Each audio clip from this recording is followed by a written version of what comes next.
Coming up next on MASL Primetime, the Dallas Sidekicks come up with their best performance of the season to date against Monterey, but would it be enough to take down the powerful Flash? Craig Alston, the voice of the San Diego Sockers, joins us to review what's gone down so far this campaign in the Western Conference, and reigning MASL MVP Nick Pereira talks to us about his Tacoma Stars in this week's Team Spotlight. It's all coming right up on MASL Primetime.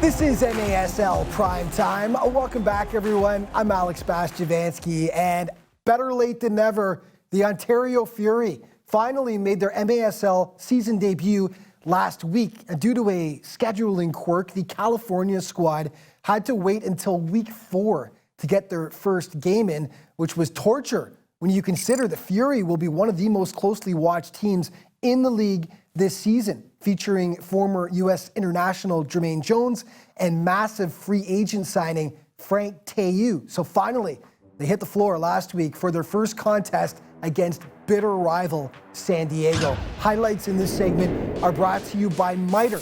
Mitre, the official soccer ball of the MASL. All eyes are on the Fury this season with the talent they've got on board, including former U.S. international Jermaine Jones, back for his second season. The Fury finally making their debut in week 4, but it's the Sockers that hit first. Looking for some Sockers magic. Here's Leo. Oh, the Leo move. The Leo move. The Leo score! Oh! He does it all! Toss them socks! Leo de Oliveira, the wicked strike, and here come the Sox. The annual charity sock toss in San Diego. Over 1,200 pairs of new socks and underwear donated to the San Diego Rescue Mission. Way to go, Sockers fans. And they had a lot to cheer about in this game. Second quarter, the steal and new addition, Slava Yupi Paripovic, the feathery soft touch, making it 2-zip. San Diego, a $1.14 later, more Fury sloppiness, another giveaway. Brian Farber, 5-hole on Chris Toth, 3-0 Sockers, and they weren't done. Slava to Leo for his second of the day, and the blue and gold up 4-zip at the break. Now, the big free agent signing for Ontario this year is the legendary Frank Tayou, previously with Monterey. He does his best to get his team going. The sublime shot past Boris Pardo. But late in the game, watch Boris go to work here. Back to the high middle. Oh, nice touch. Charlie to the corner. Sliding is Pardo. He stops it twice. Tayou! Oh, Pardo best for last. 3 ridiculous stops in a row by Boris. Moments later, though, Evan McNeely slams one home to cut the deficit to 2 goals for the Fury, but that's as close as they would get as the Sockers spoil the season opener for Ontario. They win it 4-2. This just might be the best rivalry in the MASL right now. Baltimore hosting Utica.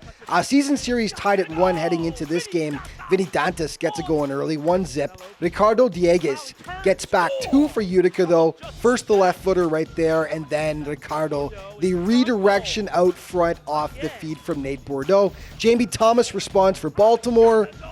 2 apiece, it's tied. Second quarter, the game 3-3 at this point. Tony Donatelli whipping the twine to give the Blast back the lead. Fourth quarter, UCFC up 6-5 when Yonatos Mello sends it to overtime, where it's Ben Ramin playing the hero for Utica. Top cheese. Gorgeous shot, and that wins it for the blue and white as they take down Baltimore for the second time this year, 7-6.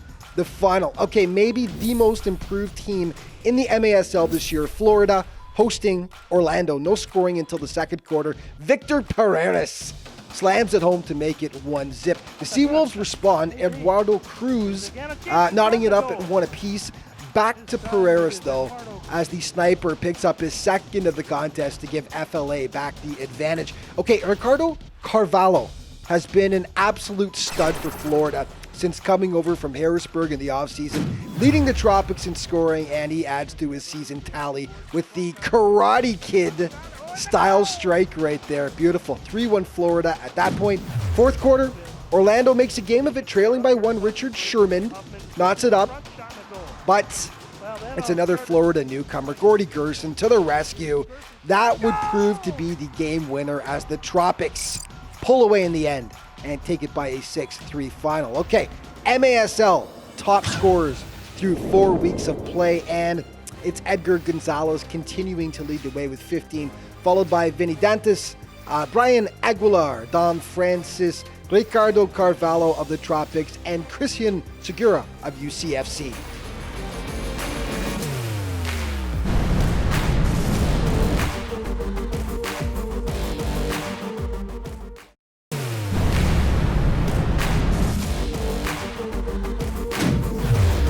Welcome back to MASL Primetime. The Tacoma Stars are a franchise with a rich history going back decades. The original team was founded in 1983, and they actually hold the record for the largest crowd to ever witness an arena game when over 21,000 packed the Tacoma Dome back in 1987. They love their Stars in the Pacific Northwest, and we take a closer look now at the squad in this week's MASL Team Spotlight.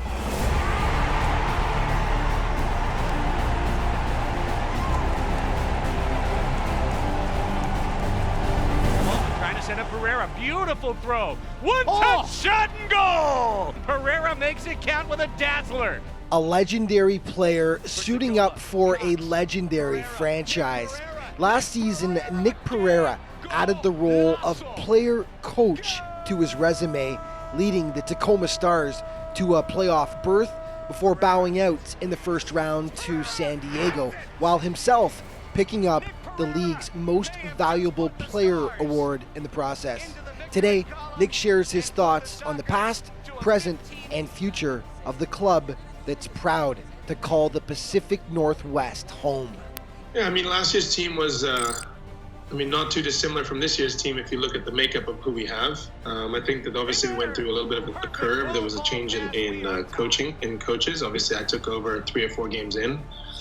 So that was definitely a challenge and an adjustment period for everybody. But I think we finished really well. We had some players who had some breakout seasons. I mean, Mike Ramos jumped onto the scene with an obscene amount of points, and I think it's still kind of crazy he didn't make any of the teams of the year. And I'm really pleased with this year that we started off better than we started last year, but not quite where we finished, if that makes sense. So we've got Danny, who is arguably, for the last, 20 years, been the best goalie around. I think that the definition of this team and what it's always kind of been about and what this organization has been about is the collective, right? And you look at the franchises that have won historically, the Milwaukee's, the Baltimore's, they throw 3 lines at you of consistently good quality players where the level never drops. I think that's one thing we have this year that separates us is that our rotations are pretty equal. We try to do everything together, and we try to make sure that the collective outweighs the individual at all times. The city of Tacoma is a hardworking, down-to-earth city, and I think that's kind of the strength and the heart of this organization too, is that we have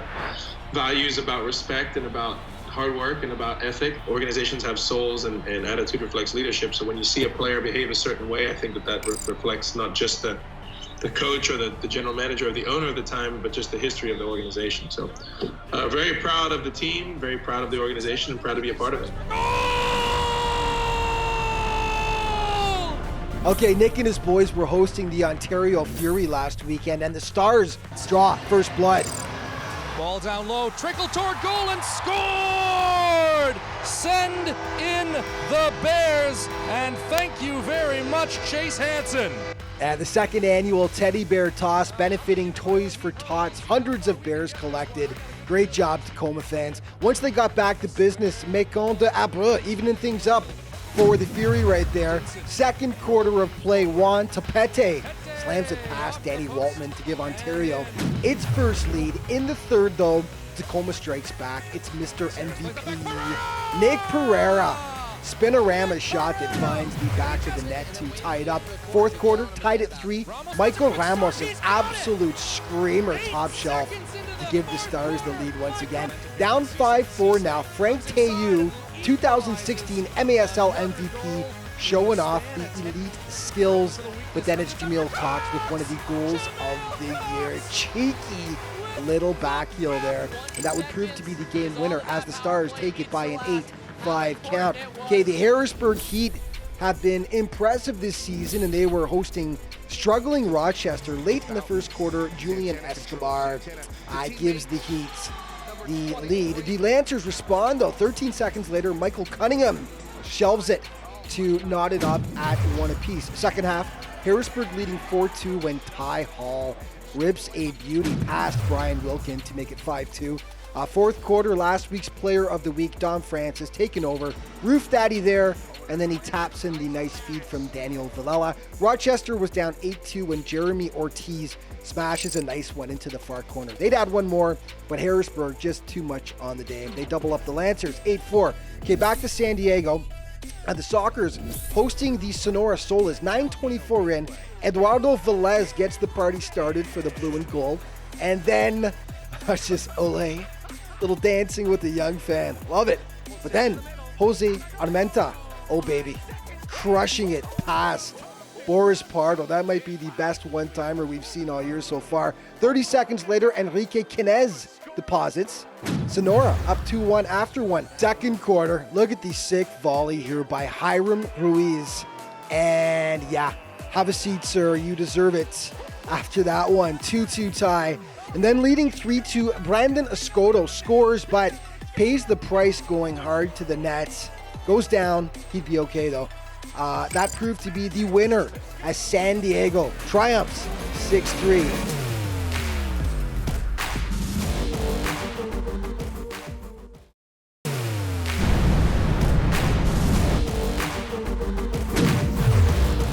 Hey, welcome back to MASL Primetime. And the man joining me now has one of the most recognizable voices in the Major Arena Soccer League, Craig Alston, the voice of the San Diego Sockers. So he's got a front row seat to all the action out west, and he's going to join me now via Skype to take a look at what's gone down so far in the Western Conference this year. Craig, thank you so much for taking the time today.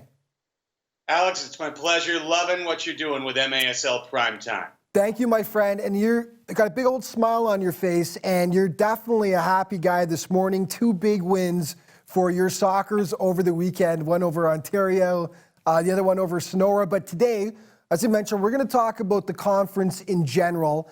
What has stuck out to you so far through 4 weeks of play?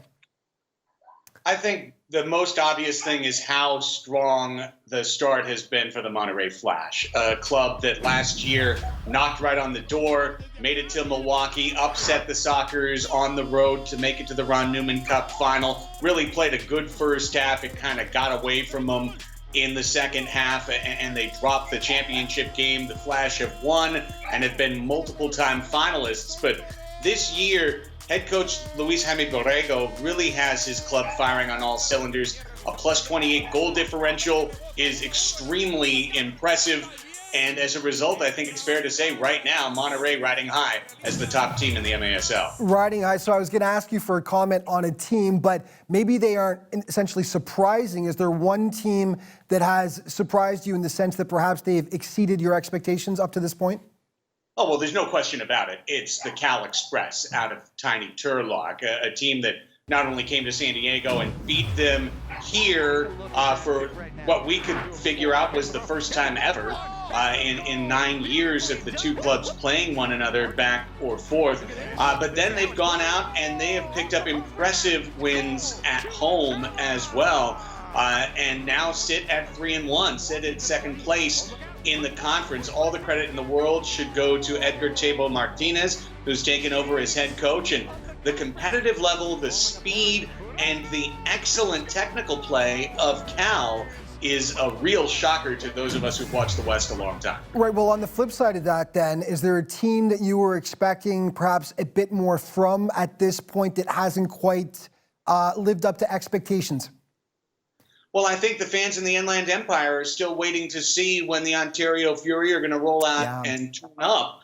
the Fury had to wait 3 weeks before making their MASL debut. They were the last team out of the gate, and then went out this weekend and took a loss in San Diego, went up to Tacoma on Sunday, gave up 5 goals in the fourth quarter. They led at halftime, and they wound up losing to the Stars 8-5. So with so much change in Ontario, bringing in Frank Taillou, re-signing Jermaine Jones, bringing in Justin Stinson, Nestor Hernandez, Joseph Kyrell, so much change in flux in the Fury roster, and you know that eventually they're going to get it together. But as they drop games early in the league, that certainly is a surprise. It is, and big expectations, as you mentioned, coming into this season for the Ontario Fury. We've seen some standout performances by players throughout the 4 weeks of play so far, but Edgar Gonzalez of Monterrey, he's just been lights out, hasn't he? Leading the league in scoring. He was good last year, but man, he's just taken things to a whole different level this season, hasn't he? Well, you know, it's funny because on the official MASL podcast about 3 weeks ago, Jeff Husted and I were talking, and I told him Edgar Gonzalez is one of my picks for MVP this year, for being someone who's going to be a finalist for MVP. The man they call Torres really came into his own during the WMF World Cup in Australia, was a real leader along with Utica City FC's Moises Gonzalez as the forwards for that World Cup championship team. And I just saw his confidence flourish. And quite frankly, I think Torres is benefiting from Frank Taillou being in Ontario. Right. He's now the focus of the offense. He's no longer the second forward. He's the number one guy. And man, he has taken advantage. 11 goals, 15 points, and one of the most dangerous players. And the thing about Torres is that he's not just a striker. He's not just camping in the offensive zone. He's got the foot skills of a midfielder. He can lead the counterattack. Edgar Gonzalez, a player to watch. He has, and we've got 40 seconds, and I'm going to be a jerk because it's way too early for predictions. I'm going to ask you to give me one anyway. Yes, I am that guy. I apologize. But is this the year a team from out west finally breaks the streak of Eastern dominance and takes the title after being shut out 4 straight years? Well, this is how I'm going to be political about it. In that we have interconference play again this year, I think we've got a lot to find out. The Sockers will play Baltimore. They'll play Monterrey. We're going to see a lot of cross-conference battles. I think it's going to come down to Monterrey and San Diego in the end. Here in the West, I think either team absolutely could win the Ron Newman Cup and beat the team out of the East. Good, man. Thank you so much for taking the time and joining us here today. And, of course, happy holidays to you and your family, my friend. Happy holidays, happy Hanukkah, Merry Christmas, happy Kwanzaa to everybody, and I hope you continue to enjoy the MASL season. We sure are on our end. Excellent. Thanks, my friend. More MASL Primetime coming up in just a moment.